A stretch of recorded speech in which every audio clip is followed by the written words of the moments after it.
Uh, People treat race, like some people at least, treat race like it's a full-time job. Not building anything, not fixing anything, just keeping the temperature high enough so nobody has to look at the actual results. And today we're going to look at what that mindset looks like when it talks and acts and when it finally gets tired of itself. So first up, it's a woman in Los Angeles who decided that public space has a racial lease. And shout out to my homegirl Casey for giving me the inspo to talk about this. There is no motherfucking reason, none at all, that there should be white people in black-ass Lamert motherfucking park. Stop it. You know why they're there? Because they're black friends. Oh, come with me to such and such. Let's go here. Like, stop bringing your non-black, specifically your white friends, to black spaces. We're not going to have shit. We're not going to have shit in about 10 to 15 minutes. People like this are moving us backwards as a society. People that are race obsessed and just filled with hate. And can you imagine if that was flipped? If it was a white person that posted this on social media and said, there is absolutely no reason that black people should be in this white area. And you know why they're there? Because their white friends keep inviting them and saying, hey, let's go to such and such. Let's go to such and such. Stop it. Stop inviting your non-white friends, specifically your black friends, to white spaces. We're not going to have shit. Do you see how racist and ignorant and hateful that sounds? Because it is. It's all of those things. Like, God forbid a white person and a black person be friends and go and do stuff together. Are you kidding me?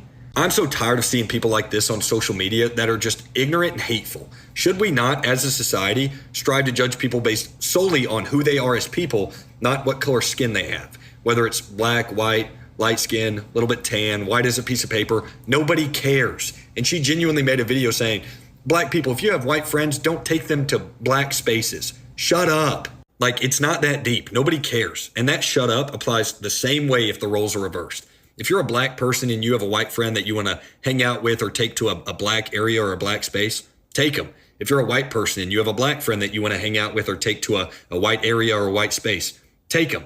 Don't listen to people like this that are just race obsessed and hateful and try to tell you what race you can be friends with or where you can take your friends of a certain race. Like, shut up. We get it. You hate white people. Cool. What did Mike Tomlin say? We do not care. She said, white people, get out of Lamert Park.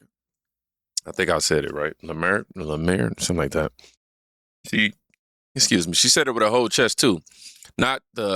She didn't say nothing like, I prefer my own community, not I want more black businesses, just get out. You know what I'm saying? Go, get to stepping. And if you ask me, man, that's not empowerment at all. That's a grown adult drawing imaginary lines on a map and calling it progress. And these are the same voices that lose their minds over a whites only sign from 1955. Somehow go quiet when the sign is painted in the opposite direction.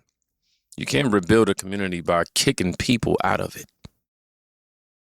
You build it by raising a standard inside of it. Now, I want you to watch that same energy and how it gets dressed up as deep thinking. White people focus on control. White people focus on takeover. Black people don't focus on that. Black people focus on soul. And where that soul comes from is family ties, soul ties, food, festivities. That's what bring everybody together. That round table, the big mama table, the big mama house. White people ain't got big mamas. White people ain't got OGs. White people out here playing in the basement. They mama working 12, 15 hours at the hospital. They down here trying to figure out how to put a pipe bomb to take over here and kill everybody. It ain't the same. You'll never find a black boy in a basement nowhere in America making a pipe bomb to go kill a bunch of white people. You'll never see it. You'll never see it, bro. No. You ain't gonna see it. So whenever you talk about tradition, culturalism, stuff like that, black people just got that rhythm. That rhythm comes from a long time of being in the fields, a long time of understanding where culturalism comes from.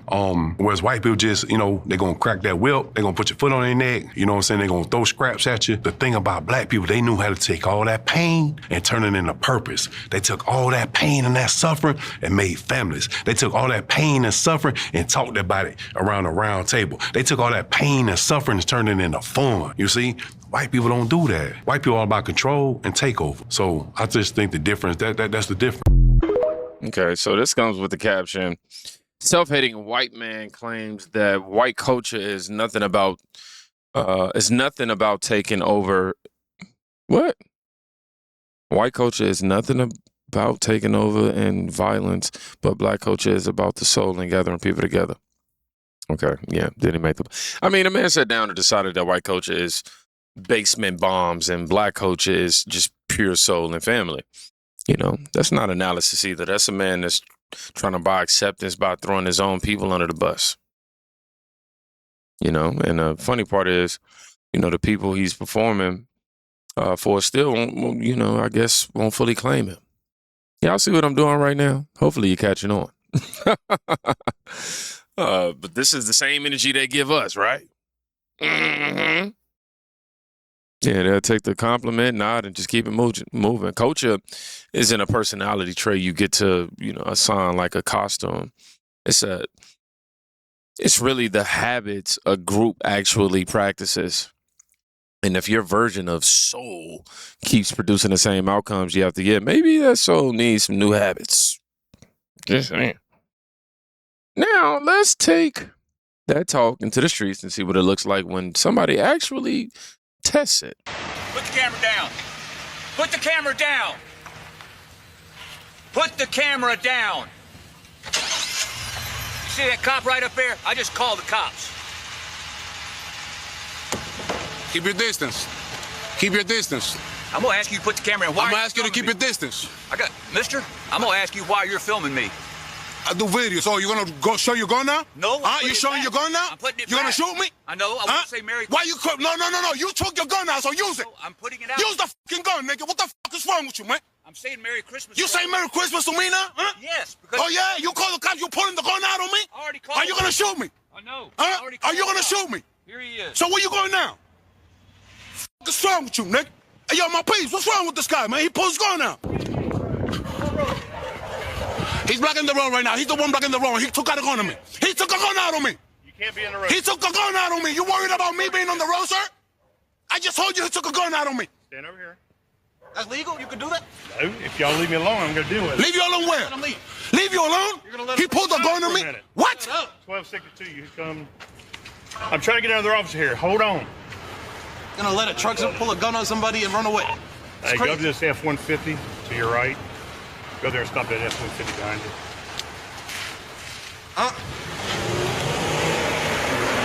Go there and stop him for a minute. All right, you got your ID with you? I did for what?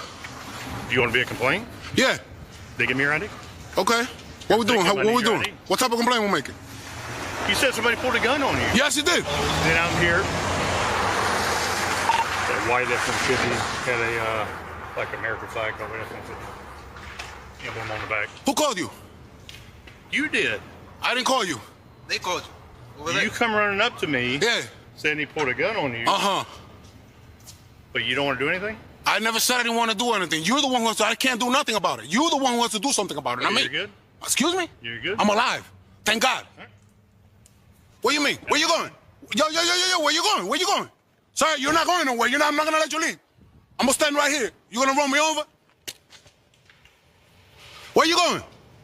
I'm pressing charges. Where you going, bro? I'm pressing charges. What are you doing? Where you Now going? you're pressing charges. Why are you doing this? Yes, of course. You never asked. They give me your ID. They give me your ID? This is no. What is your name?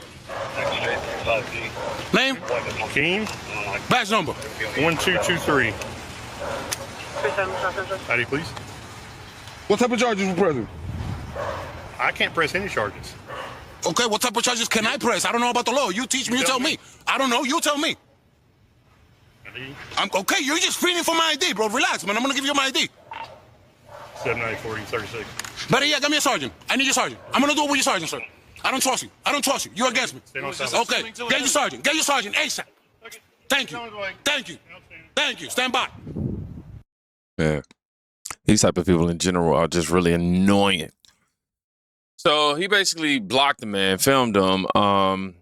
Guy gets out the car, you know, firearm, enters the conversation, and the energy flipped, you know, to all the fake tough stuff to, you know, obviously he threatened me. And obviously the police think that'll play along. They told him to leave.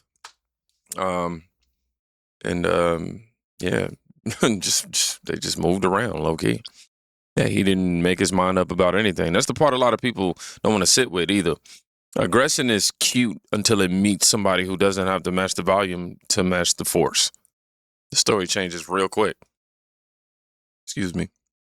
Now, after all that noise, listen to a black woman who actually lived inside the machine for 20 years. People don't want to hear the truth. The truth is bitter, but we have to swallow it. The Democratic Party, I voted for over 20 years of my life. I voted for Barack Obama when he said he was going to bring hope and change. And yes, we can. And no, we didn't. The jobs didn't come. The better schools didn't come. The investment in our communities did not come.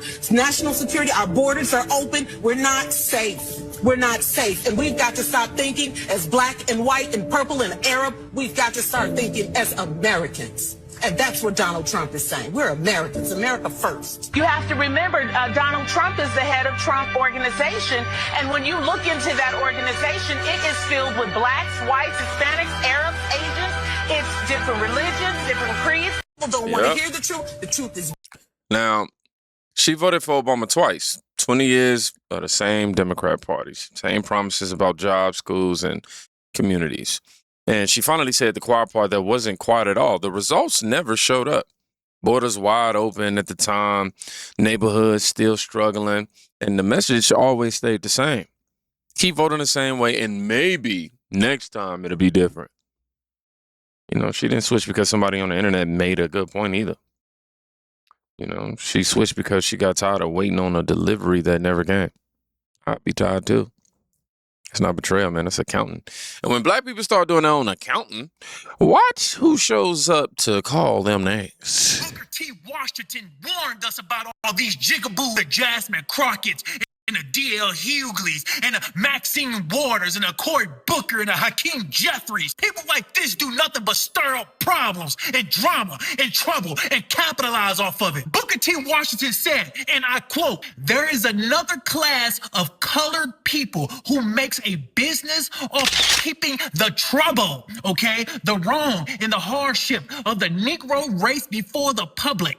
Having learned that they are able to make a living out of their trouble, go figure, right? They have grown into the subtle habit of advertising their wrong, partly because they want sympathy and partly because it pays. They want to go around and talk as if they are leaders, as if they are the spokesperson and shit.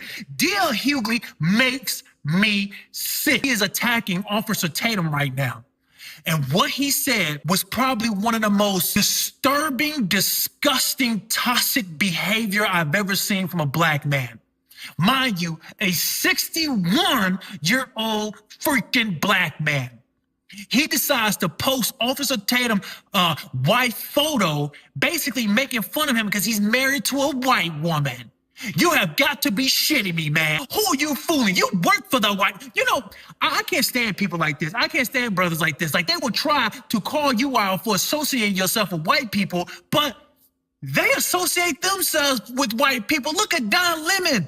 Don Lemon has been going around for years talking about, oh, black people are white men are the devil. And he's getting pumped out every night in his badonkadonk, right? Every night by a white man. DL, you should be ashamed of yourself. Sell out, you hypocrite. You talking about a man who's not even 45 years old that has built a career, okay? Mind you, he used to be a police officer who put his life on the line every fucking day. And what did you do besides go out there and tell jokes that, mind you, nobody really thought was funny? Stop it. You know what I'm talking about. When the last time you heard somebody come home from the Kings of Comedy from back in the day and say, oh, that D.L. Hughley is funny than a motherfucker. For you to sit there and try to attack this man's family and who he chooses to love, especially knowing that, quite frank, everybody fucking diverse. Everybody got a little something in them. I'm gonna start calling you boy. You, Toby. That's what I'm gonna start calling. I'm gonna call you Toby. His new nickname is Toby. Yeah, Toby. Get on stage and tell us a joke, Toby. Nobody's gonna laugh. You know what? Get on your morning show, boy. Get on your morning show, boy, Toby. And gossip a little bit, Toby. That's what you like to do, Toby. Yeah, Toby. I'm never prepared for that gunshot, like, ever. But he says, Booker T. Washington saw this coming a long time ago. He warned us about the people who made a living off the problem instead of the solution, the ones who need the attention to stay employed, and D.A. Hughley going after Officer Tatum fits that exact description in this scenario. Attack the black man who refuses to recite the approved lines, call him every name in the book, and then protect the narrative at all costs. That script hasn't changed at all. Only the cameras have, right? And now this is the last one because, the same double standard doesn't stop at politics. It walks right into the house. Maybe it's just me, but I've never wanted to interact or date or marry a person who wants to make fun of my culture or try to pick at certain aspects of my culture. I don't know. I actually love myself, so why would I want to be with somebody who want to joke on those type of topics? It just doesn't make sense to me. I heard that thing. We make jokes about black people. I've been married to a white woman about... long enough with that I hear the smoke detectors now. I'm like, don't you hear that, Brandon? It's funny. Let me tell you that. How exhausting, and this could just be, everyone's different, that's fine. But how exhausting to be in like a relationship where you can't joke about each other's cultures?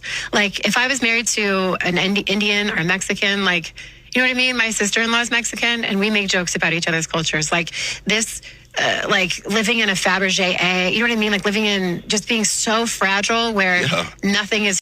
What is funny about joking about black people? What is funny about joking about Hispanics? What is funny about that? Only white women would truly think that that is funny. So you're fragile because you don't want to talk negatively about other cultures? I understand white people like sleeping with their own children. I understand that y'all like eating babies. Y'all like having intercourse with animals. Like, I understand that the mass majority of Caucasian people, y'all have no boundaries. Y'all have no morals. Y'all are not connected to God or anything of natural order. I understand, but that's not okay with other people. White people walk around this planet like y'all are fucking God. Don't nobody care about what you think is okay, white lady. The fact that Hispanic woman is allowing you to make jokes about her culture shows how much she's a coon to her own people. I've never met so many people come to America and allow their culture and allow their people to be disrespected, to be accepted by white people. I've never seen it. And the fact that this white woman feels so comfortable to get up here and act like her behavior is appropriate shows why we are where we are, because people keep falling behind white women. Let's not mention how white women are the creators of white men who like eating babies and touching on children. Literally. I'm so tired of you white women. Y'all are the beginning of the problems in America. Y'all are the beginning of the problems. Let's not mention how white women had to fight for equality when it comes to their men. Let's not mention how the things that we're going through in America is because white women wanted to be equal. White women wanted to be on a even playing field with men. Let's not mention that. White women want to be able to sit on a podcast and disrespect a black man who is clearly insecure within his blackness. This nigga hate himself.